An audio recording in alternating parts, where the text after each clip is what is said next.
Greetings and welcome to the Power of Vintage.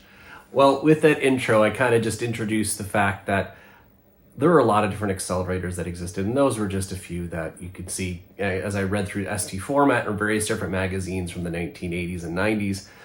This is something that's been going on forever, right? People want to improve the performance, accelerate the performance of their computers, and by no means was the Atari ST any different than that. And one of the accelerators, the PAC 68/3, was a 6830 running at either 33 or 50 megahertz in many instances that you could install in something like a 520 ST like I have here. Now, what I'd like to do, I've done that already on my Mega ST here, installing the TF536 in it, and I'd like to try to see if I can't fit one of them in this guy here. I have the stuff ready. I got the TF536. This is the one from the Mega ST4 that I put in a little while back. I'm gonna pull it out and see if I can't make it fit in here and see what we can do here. All right, so if you've watched some of my previous videos, you'll know that this 520 ST, not exactly this one, but a 520 ST of this design is the first computer that I ever owned, personally. After asking for many weeks for an 800 or 800 XL, this is what my parents got for me when I was a young lad. Now, I love this guy, absolutely fantastic. What I want to try to do, like I said, is fit this this TF536 into this 520 ST. And I'd actually done a fair amount of prep work in this before. And I'll walk you through a little bit of that. But let's first open it up.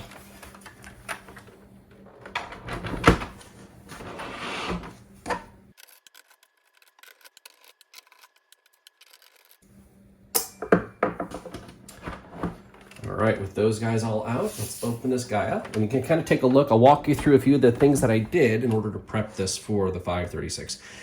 I've been considering doing this for a long time and have been working on trying to get to the point where I can actually make it happen. Because, for a couple reasons. This 520 ST, it is actually smaller than a 1040 ST, both from a depth as well as from a height perspective. It's actually a little shorter, both in both directions. And so there's a little less room inside. The Mega ST is a lot easier because you have a ton of room inside of it. It's a box, it's a pizza box.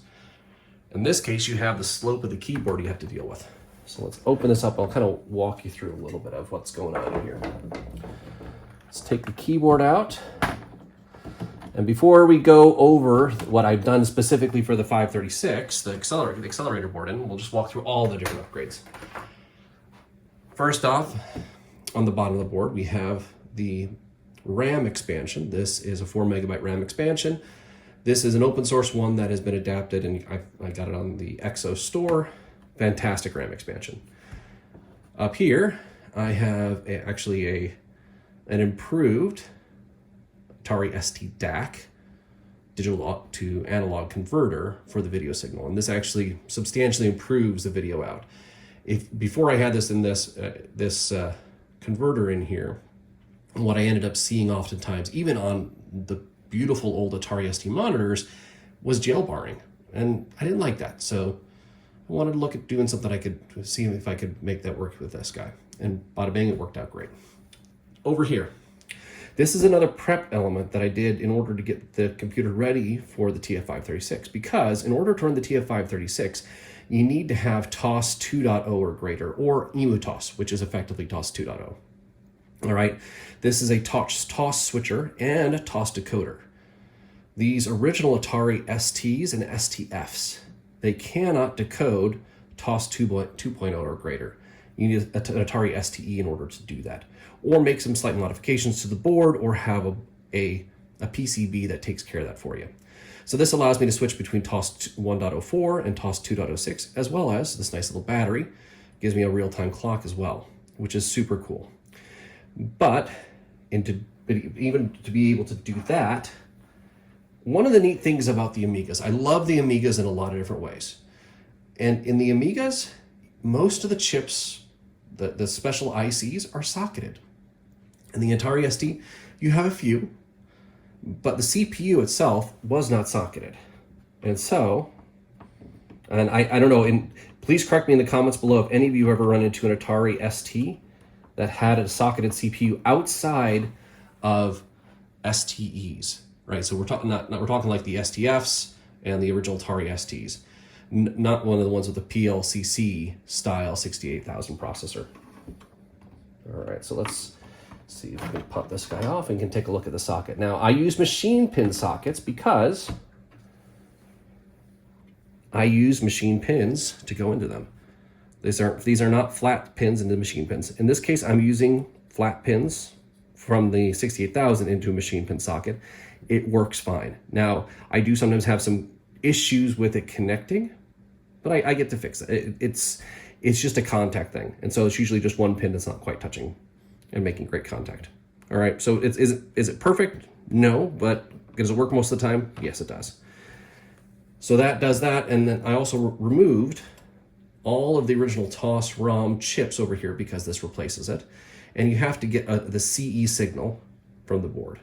So this is where I chose to get it from, is that spot there on this 520 ST board.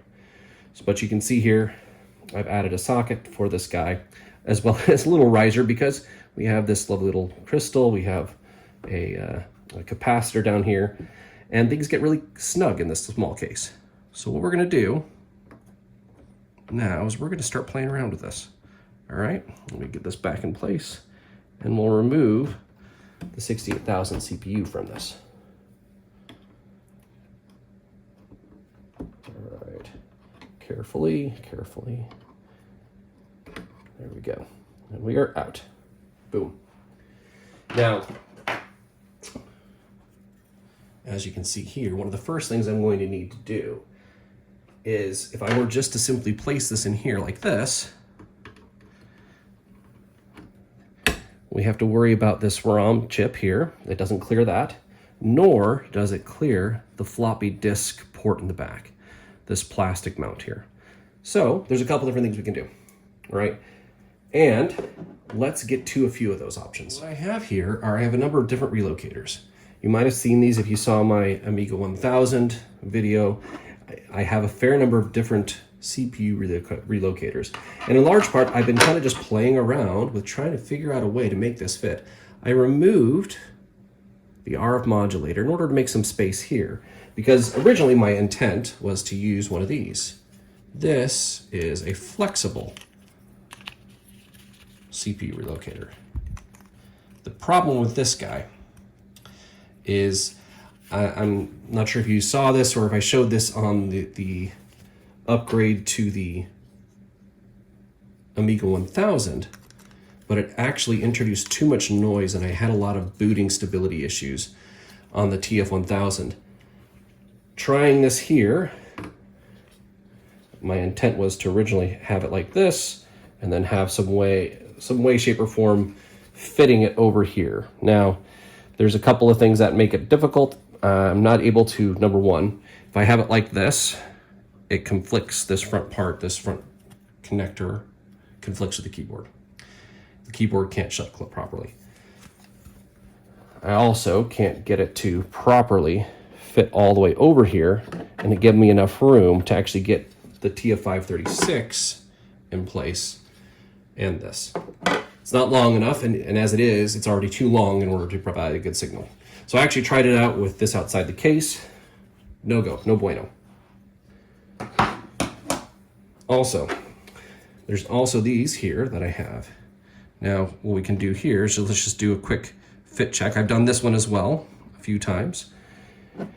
And so what this does, it takes these signals here, puts them up there. And so what it would do is it would potentially allow me to do this. But what does that do? Does that give me enough space? Potentially, yes. Let's see. But this won't go down fully. And then if I have to bump it up higher, we actually have these conflicting with the top case again. So no bueno there either. Still doesn't fit. All right. So that one doesn't work. trying it the other direction. I think that this might work. Similar kind of situation. It gets too high and conflicts with the case or the other parts of the computer itself. Now, we can simply take this and see if we can't raise it up higher. So I have a socket plus a couple of headers, machined headers, header or sockets, whatever you want to call them. You can put that in place, get that fully in place here. And then we can put this in place, just in its current spot. Of course, I need to get these aligned, and it's always difficult to do on a camera. So let's just put this like that. All right. And that looks like it'll fit pretty okay. So let's get the keyboard back in place. I won't, let's connect it anyway, because we'll boot from it and just test it out. I have already done this a few times, so you're just seeing the results of the activity. And what you see here, it looks like it's fitting okay. But what we have is we just have a slight interference with this IDE connector. Well, let's install the hard drive, and when we put that on top, that conflict becomes even worse. And actually, I forgot to do something. We also, before we can do this, I want to change to EmuTOS. In EmuTOS, the reason I want to change to EmuTOS, there's a couple reasons. First off, I don't have to have any extra files or any other extra executables booted up at boot up in order to access the fast RAM or the what's called TT RAM, alt RAM. Number two, using EmuTOS, the IDE port simply just works. And the cool thing is it's also compatible with Windows. And that makes transferring files a piece of cake. I can just plug in the CF card or SD card into my computer, my PC, desktop PC, and hit copy files over, and boom, got that transferred over, easy peasy. All right, let's put this guy on top. Let's just boot up and make sure it works.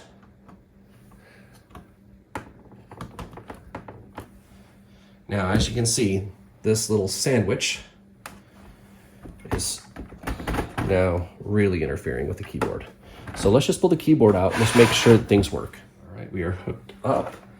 Let's just plug in the power port at the back here.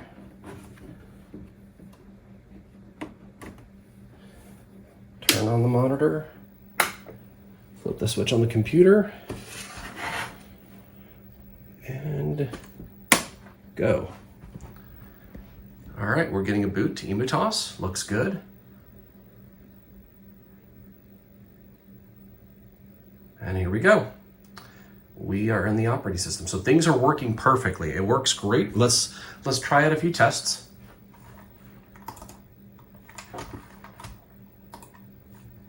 Let's go here. Let's go to Gebench. Make sure it runs.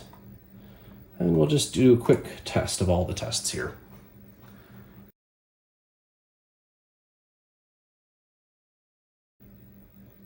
All right, and we are done.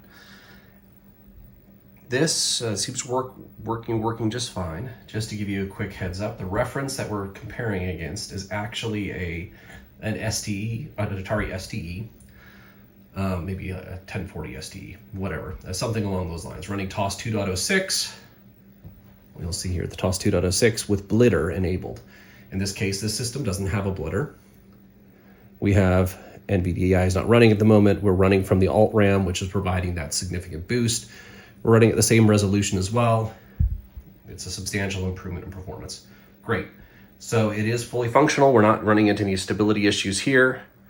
So what I'd like to see is how can I possibly get that to fit in here? And so to do that, and what I was able to do recently and what spawned this activity here today is I have a second TF536. And on this TF536, this is special. It's purple.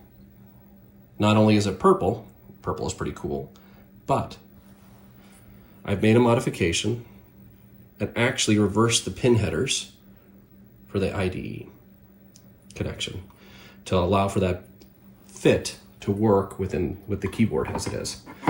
Additionally, I have this IDE to SD card reader that originally had its pins coming out this direction, up the top, what I would call this is the top, this would be the bottom. I have actually reversed the pins on this one as well, and we're now going to put this in and get the whole thing running and enclosed, neat and tidy, pretty picture, good to go. All right, let's get going. Let's power this guy off. Disconnect it. Just disconnect all the lovely cords here.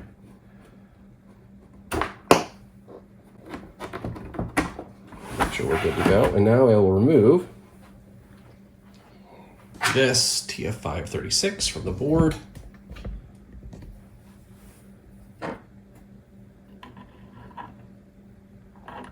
Just inch it up a little bit.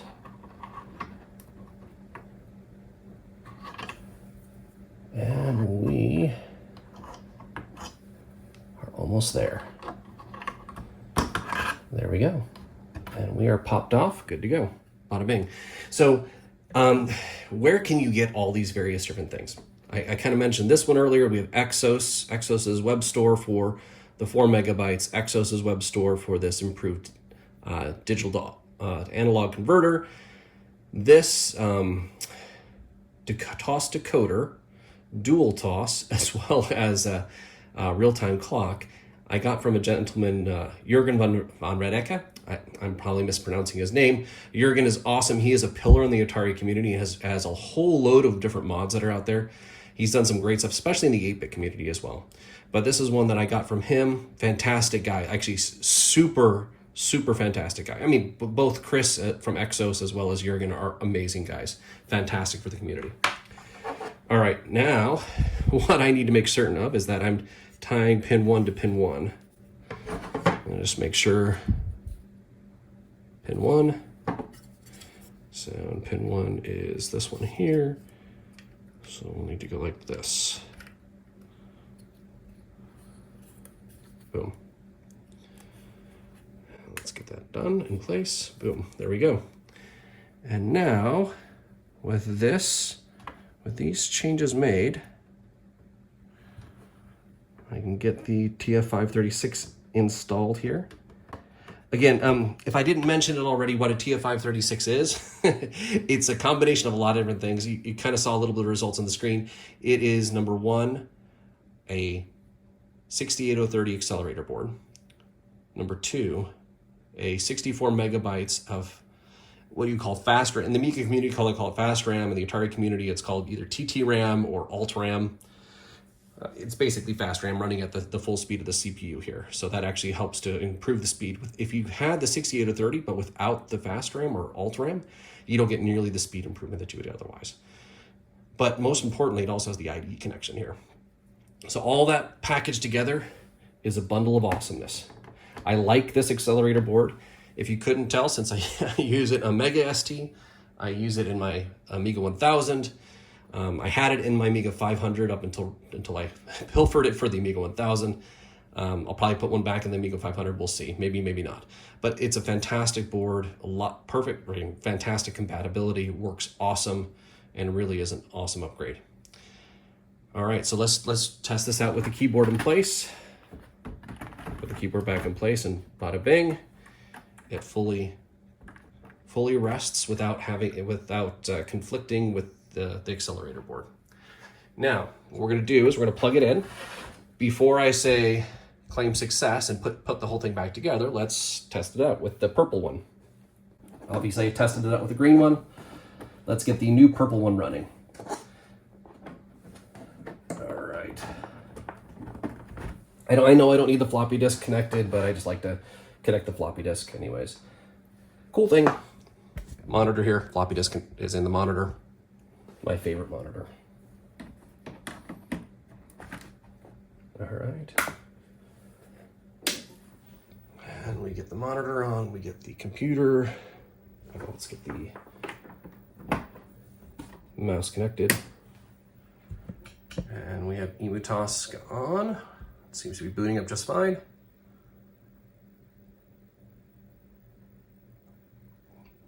The IDE worked great. Let's see here.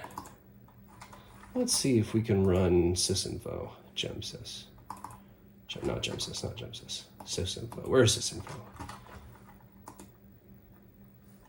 Sysinfo. You gonna work? Yeah, it does. All right, good. And it shows 60 out of 30. It shows 64 megabytes of TT RAM, 4 megabytes of ST RAM. Looks good. We'll just exit out. And we will Control Q. And it looks like it's working great. Perfect. Nice and simple, right? You've already seen how this works. I did the benchmarking of all the different accelerators that I have. I don't expect this to perform tremendously differently. There's no blitter in this system, but to be fair, when I run the Mega ST with the TF536 in it, I disable the blitter in order to make sure that we don't get conflicts running with the system. So I don't expect it. There might be some minor percentages here and there, etc. But we have it running, we have it working. It's awesome. And I didn't even need to remove the RF modulator, but whatever, it is what it is. Maybe I'll add it back in at some point just to fill in that empty spot there. All right, so let's button this guy back up. All right, here we go. Case on. Do I need a heatsink? I might end up putting a heatsink on this guy as well. We'll see. There seems to be room enough for that in there as well, so we should be okay there. But here we go. All right, as always, with the 520 STs, actually STs in general, if you have different length screws, short screws go up front, long screws go in the back. Otherwise, you risk damaging your case. Don't do that.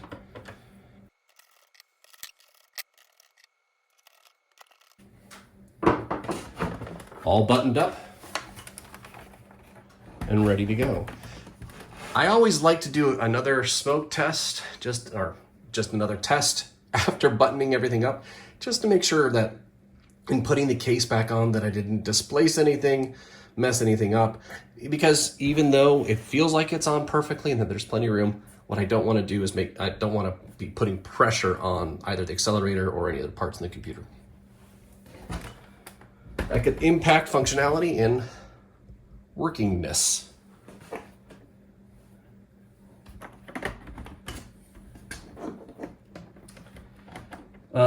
One thing also, just if you're ever interested, I did build the power supply for this guy. I'm 3D printed the case using a Meanwell power supply a Meanwell power supply that I adapted for the switch here to use with an Atari ST, 520 ST. If anyone would like to see how that was built, have me disassemble it and reassemble it and walk through the process, let me know and I'd be happy to do it. The power supplies, you can always recap them. There's nothing wrong with recapping, but I actually have a recapped one as well. I just wanted to build one to make sure that I could build one. Again, I like projects. Not all of them are necessary or required in order to make things work. They are as much just for me to prove that I can do something. and to try something out. All right, here we go. Screen. Power supply power. All right, we booted up just fine. I do want to take a look at one thing here. Let's do Ultima 6, actually. One of the things you do need to do, let me just put this up here, let me see, fast RAM. When you do install something like a TF536 or anything in an Atari ST that uses fast RAM, you need to actually designate which programs should be using the fast RAM. And it's not always defaulting on, right? So let's take a look at D. Let's take a look at Ultima Test. All right, so I have everything running. You know what, I'm gonna turn off fast load and use TTRAM on all these guys. So what I'm gonna do is I'm gonna change this to all these, make all these. I don't think we need a fast load. And then we just click change, and what that does is that changes the flags on this software in order to use the fast RAM or not use the fast RAM. Or use different parts of the fast RAM is probably a better way to put it. So I'm not going to do fast load, but what I am going to do is I'm going to load and use the fast RAM to run the program. Let's see here.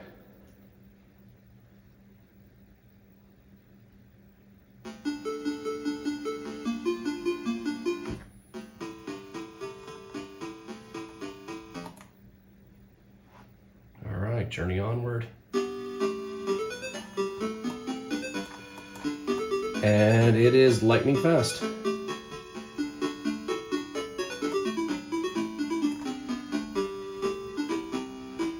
So that is one of the games that benefits significantly from an accelerator. And that is the lovely 520 ST short stack with the TF536 installed. All right. Thanks for watching. I hope you enjoyed this quick little video, and like and subscribe if you liked and subscribe. Put any comments in the comments below if you'd like to discuss different aspects of this or have questions. Have a fantastic day.